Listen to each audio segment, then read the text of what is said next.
Welcome, Miss Cracker. My name is Josie Kelly. It's nice to meet you. Please have a seat. Thank you. You can just call me Ann. Alright, Ann, well, let's get started. Is that alright with you? Sure. Well, first of all, what we're going to go over is your patient confidentiality. What this means is that anything that we talk about within these four walls stays between us on my side. What you choose to tell others in your personal life, that is your choice.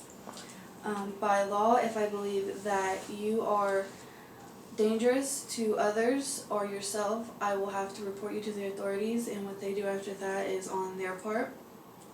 If you are involved in any abuse whatsoever, physical or emotional, and would like to have it reported and taken care of, that is also done. And if I been told of any physical or emotional abuse to a minor or anyone else that has happened or is happening, I also do have to report that. If the court does need your documents from our therapy sessions, they will have to provide proper paperwork, and if that is provided, I will have to hand over everything that they need, and what goes on after that is on the court side. Any relationship between the therapist and the client remains strictly professional, and if you ever feel uncomfortable with me whatsoever for any reason, you are welcome to tell me why, and if you would like to be with a new therapist and begin with a new one, that is your choice and completely will be able to be done. Do you understand this? Yes, I understand. Alright, that's good.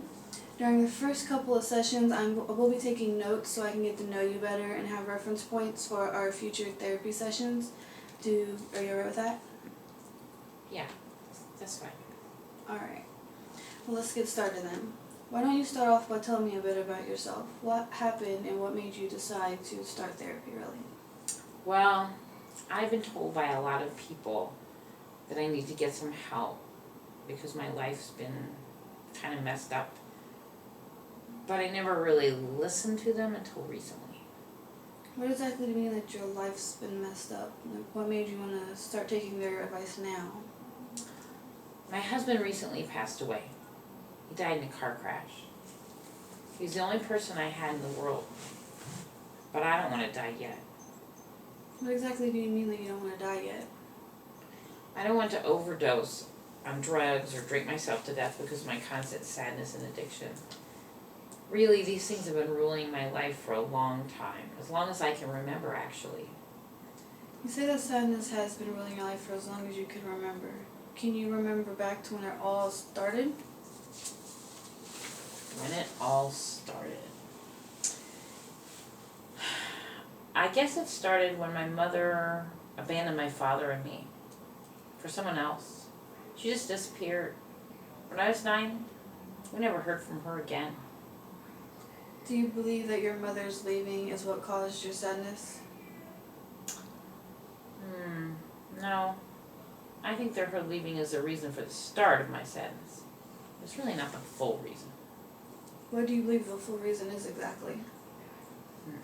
There's lots of things that have happened in my life that contributes to why I'm the way I am. Would you like to elaborate on a few of those things that have contributed to making you who you are today? Well, it got bad when I was 12. My father was drunk, and he said I looked just like my mother, and he couldn't stand to look at me. So he told me to get out. At that point, I really had nowhere to go, nothing to do, and really nobody to help me. So I pretty much lived on the streets and kind of hitchhiked across the country. By the time I was 15, I was prostituting myself to make money for food, and I slept in the streets. If I could get a homeless shelter or a hotel room for the night, that was awesome. By that point, I was also doing other things, anything, drugs that I could get my hand on. Really, I wasn't picky. I started drinking, and pretty much I just wanted to numb myself and not think about it. What other drugs would you say that you began to start with and got into as a young child? Well, I started with pot, Mm-hmm. and pretty much that wasn't enough. That didn't dull the pain anymore. And then I tried crack and Vicodin. Mm-hmm. But none of it changed the way I was, so it just made it worse. And didn't help the way you thought it would help? No. it didn't. So I tried drinking some more and that didn't help either. So would you say that you consumed large amounts of alcohol and drugs at the same time? Yes, I did. And then I would wake up and I'd be sitting someplace and I wouldn't even really know where I was or how I got there. It kind of all started spinning out of control. So would you say this was your point of cope, how you coped at this age? Pretty much, yeah. At the age of 15, how were you getting alcohol and drugs? Were there pimps or? It wasn't hard. There's ways, there's people there, and there was a lot of other kids my age who were in the same boat, and we all kind of shared stuff. I see. Alright, so let me just go over what I have so far about what you have told me. Is that you were put out on the streets at the age of 12 because of your father's didn't want to look at you anymore, was his reasoning. So at that point you had nowhere to go, so you began prostituting yourself to support yourself, at least to feed yourself. You relied on other places to stay or hoped that someone else could afford a place to stay for you. And then at that age you started drinking heavily and doing a lot of drugs and getting on with the wrong crowd pretty much. Yeah, That's what you're saying. pretty much. Alright. So, I really didn't know what to do anymore. mm-hmm. I was 15, in big trouble, and at times I just didn't want to keep going on. But I kept fighting. For some reason I didn't give up.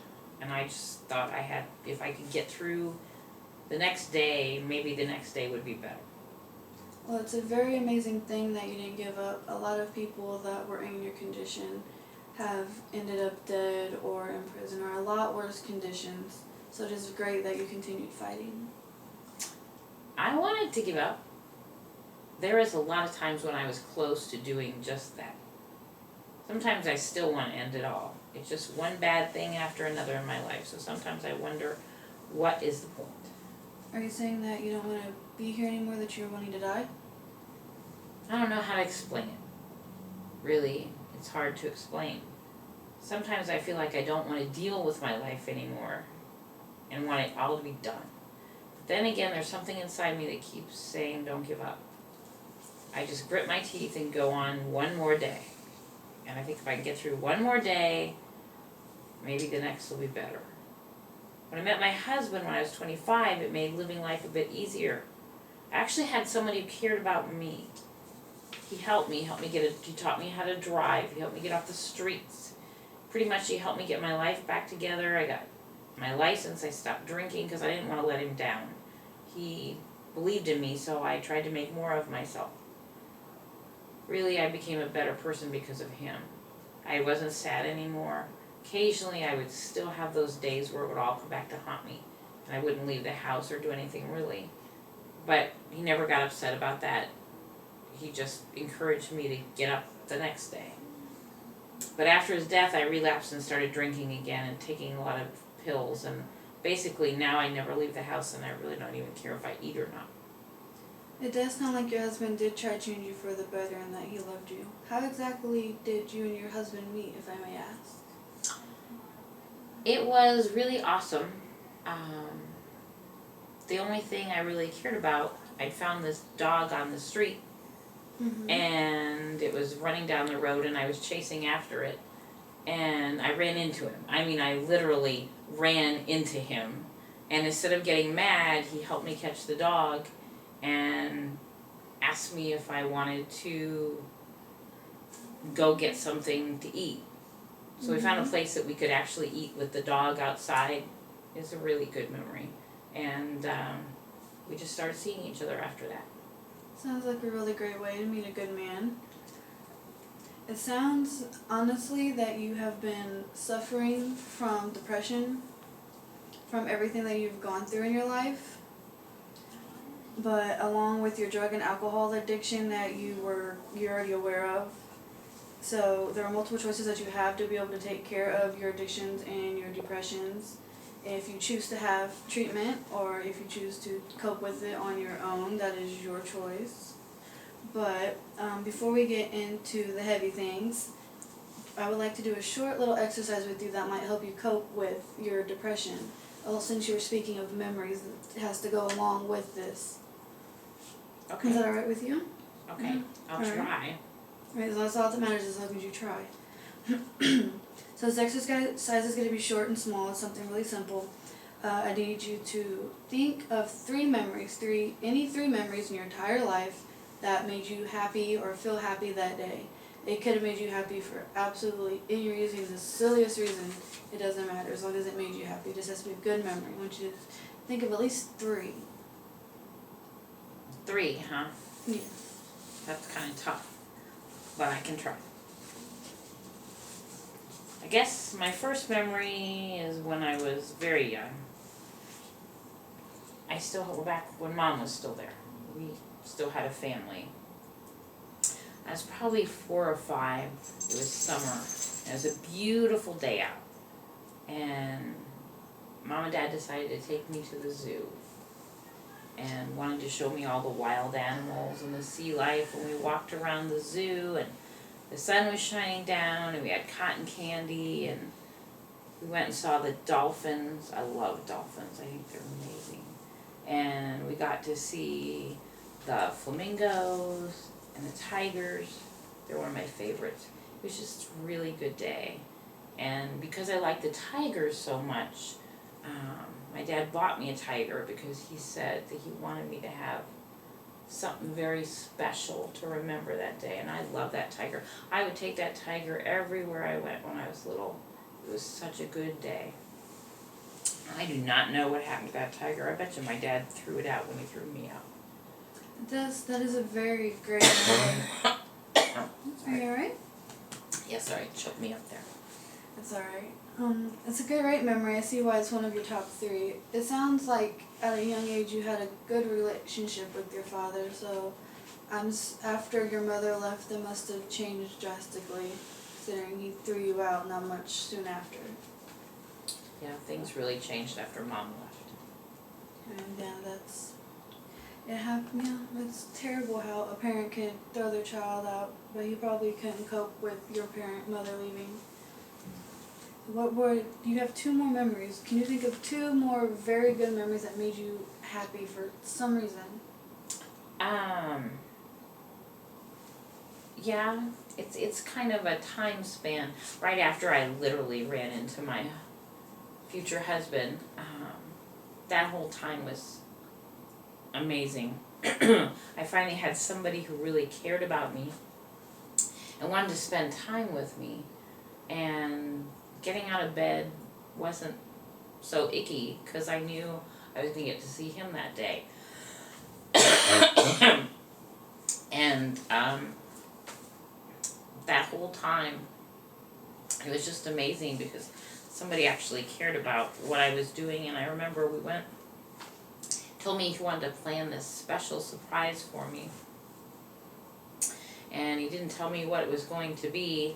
And then when I got home from passing my driver's test, he had the house all decorated, and he had candles, and he had my favorite food. I love lasagna.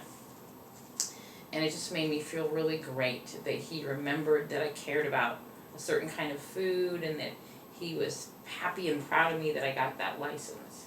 So it was a really good day. He was very supportive of you through what you did and through your struggles. He was. And he listened to you, it sounds like, to detail with knowing your favorite food and what you liked, and that he remembered that your test, and he cared enough to know that you passed. Yeah, he really did care. That was great. Amazing. You have 1 more memory. Can you think of I guess, one more? oh yes, this is probably my best memory, and that is the day we got married. It didn't really matter to me who was there or who wasn't there, but what really mattered to me was that he was waiting for me down the end of the aisle. And I knew I just had to walk down the aisle, and he had this great big smile on his face. It was just so awesome to see his smile. And we had so much fun. We danced all night. It was just really, really awesome. It sounds like you had a beautiful wedding. Did you expect to not be able to settle down with what was going on in your life? Yeah, I never thought I was going to have one of those days. I thought that was going to be something for everybody else, but it actually happened to me. So you felt like since your life wasn't ordinary, you wouldn't get any of the regular things No, most people and got? I did, and that was awesome. That is, it is. It's a great ending for what you went through, for being able to at least spend some time with him in his life. All three of your memories are really, really amazing memories. I can see why they make you happy when you think of them. When you start to feel upset or trapped or like you have no options and there's no way out for you besides death or drugs or alcohol, I want you to think of these three memories, or any memories at all, honestly, that make you truly happy. And by thinking of these memories, it'll help you move through what's going on, and that you did not give up in the past, and you were able to meet your husband and have a beautiful wedding and have a beautiful life with the man who truly loved you and supported you because you did not give up. And I want you to remember that, because if you remember that, that'll hopefully push you to not give up again, and you will be able to accomplish more in your life.